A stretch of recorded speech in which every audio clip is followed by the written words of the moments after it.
The white heron does not fly today. It knows, as the earth knows, that the sky has turned into a predator. For 3 centuries, the stone of Odawara has stood as the definitive word of the Hojo clan, an iron fortress of wood, granite, and blood that has never tasted defeat. But today, the walls are not being challenged by the ladders of men or the petty ambition of rival daimyo. Today, the walls are fighting a sun that was never meant to shine on Japan. Lord Takumi, the man they call the Unmoving Mountain, stands at the edge of the third rampart. The air is a thick, choking veil of pulverized plaster and the smell of scorched rice. He looks upward, not with a prayer but with a challenge. Above him, the void pyramid has arrived. It is a shape that defies the geometry of God, a 3-sided mountain of obsidian that hovers silently, drinking the light of the morning. It does not speak. It does not offer terms.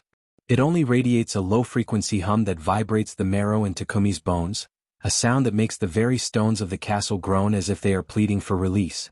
Ren, the shields. Raise the Mizukagami now. Takumi's voice is a subterranean roar, cutting through the mechanical thrum of the invader. Lieutenant Ren, a woman whose face is a roadmap of scars earned in the civil wars, slams her fist against a brass signal gong. On the lower terraces, 300 samurai rise in perfect unison. They are not carrying katanas. They are carrying massive curved shields of polished silver and brass, the mirror shields. They interlock their edges, creating a shimmering river of metal along the outer wall. The void pyramid responds. The central apex of the black ship opens like a vertical eye, revealing a swirling vortex of emerald light. The air around the ship begins to ionize, the humidity of the Japanese summer turning into a crackling storm of static. Then the lash of heaven strikes. A beam of green fire, as thick as a temple pillar, lances down from the pyramid. It hits the mirror shields with a sound like 1,000 thunderclaps happening at once. The samurai beneath the shields scream, their muscles straining as the raw, cosmic heat tries to push them into the earth. The silver plating on the shields begins to bubble, turning white-hot. Hold the line. Rin screams, her own hands blistered from the radiant heat. If the shields break, the mountain falls. The beam refracts. The polished metal does its work, throwing the green fire back into the sky, where it slices through a formation of small triangular wasp drones that were descending toward the inner keep. The drones explode into sprays of sapphire fluid and shards of black glass, raining down on the defenders like a lethal, unnatural snow. Archers. The sky piercers. Takumi commands. From the highest balconies of the main keep, 12 massive ballistas, the sky piercers, are cranked into position. Their bolts are 6 feet of solid iron, tipped with the star oil scavenged from the first wreckage in Kyoto. The oil burns with a cold, blue flame that ignores the wind. Thwack thwack thwack. The bolts scream into the air. They are not aimed at the armor of the ship, but at the aperture where the heat ray originates.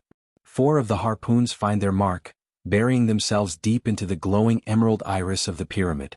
The ship let out a sound that felt like a needle being driven into the brain of every living thing in Odawara, a digital shriek of agony that shattered the porcelain tiles on every roof in the province. The green beam sputters and dies. The void pyramid tilts, its obsidian surfaces shifting and sliding like a puzzle box. The beast is blinded. Rin cries, drawing her curved naginata. My lord, they are sending the infantry. From the dark belly of the pyramid, thousands of obsidian shards drop like rain. They are not machines nor are they men. They are tall, multi-limbed soldiers made of the same black glass as their ship, their movements jagged and stuttering as if they are jumping through time. They land on the ramparts with the weight of falling boulders, their glass claws extending into long vibrating needles. Takumi grips his tetsubo. The heavy iron club is reinforced with studs of meteor metal, and it begins to hum in anticipation. Let them come. Odawara has fed many ghosts. Today it shall feast on the stars. The first wave of shards hits the wall. Takumi meets them with the force of a landslide. He swings the tetsubo in a wide horizontal arc, the meteor metal shattering the glass torsos of the invaders. Each strike creates a blinding burst of violet light as the alien energy inside the shards is released. Takumi is a whirlwind of blue and silver armor, his antlers silhouetted against the emerald smoke. To his left, Rin leads the countercharge. She moves like a shadow, her naginata slicing through the thin, spindly joints of the glass soldiers. She doesn't fight with strength, she fights with the precision of a surgeon. She decapitates a shard as it tries to scale the second wall, its head spinning into the moat with a hiss of blue steam. But the siege is a game of numbers.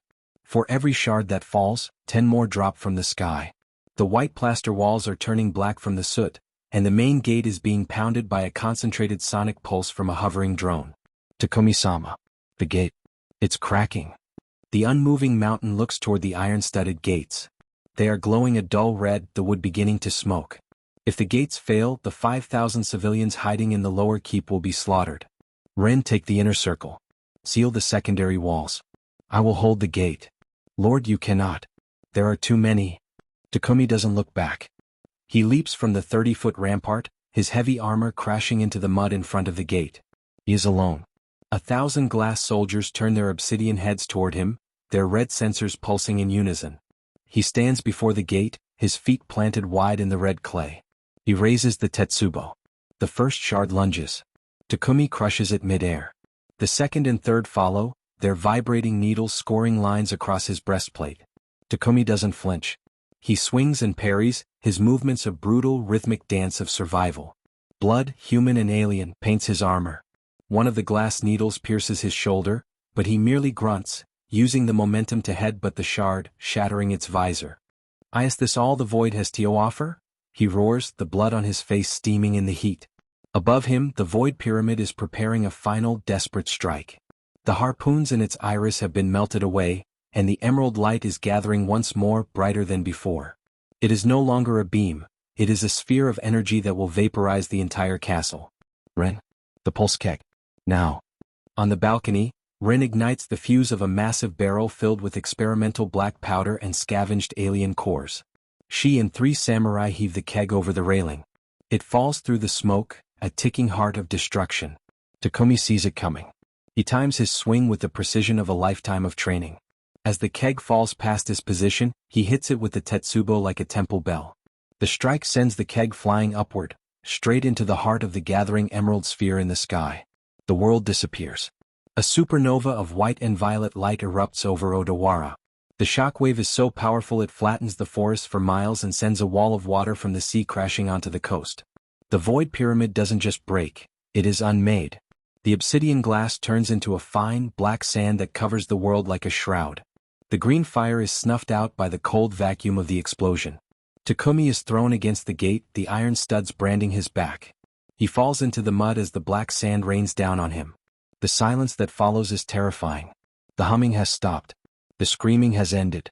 The only sound is the crackle of a few dying fires and the heavy rhythmic breathing of a man who refused to move. Rin scrambles down the rubble of the wall, her naginata broken, her hair white with ash. She finds Takumi in the crater before the gate. His armor is a blackened ruin, his antlered helmet is gone, and his eyes are closed. Lord Takumi? She whispers, her voice breaking. The unmoving mountain opens his eyes. He looks at the sky. The void pyramid is gone. There are no more black ships over Odawara. Only the pale blue of the afternoon sky, returning at last. He coughs, a spray of red hitting the black sand. He looks at the gate. It is still standing. Scorched, battered and glowing, but it is closed. The heron? He rasps, a faint smile touching his cracked lips. It can fly now. He closes his eyes again, his head resting against the stone of the fortress he died to protect. Rin stands over him, not as a subordinate but as a sentinel. Around them, the samurai of Odawara emerge from the smoke, their swords sheathed, their heads bowed in a silence that will last for generations. The iron is cold again. The stone is silent.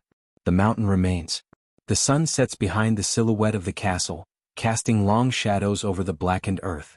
The sea remains calm, the white heron returns to the marshes, and the memory of the light is buried under the weight of the reconstruction.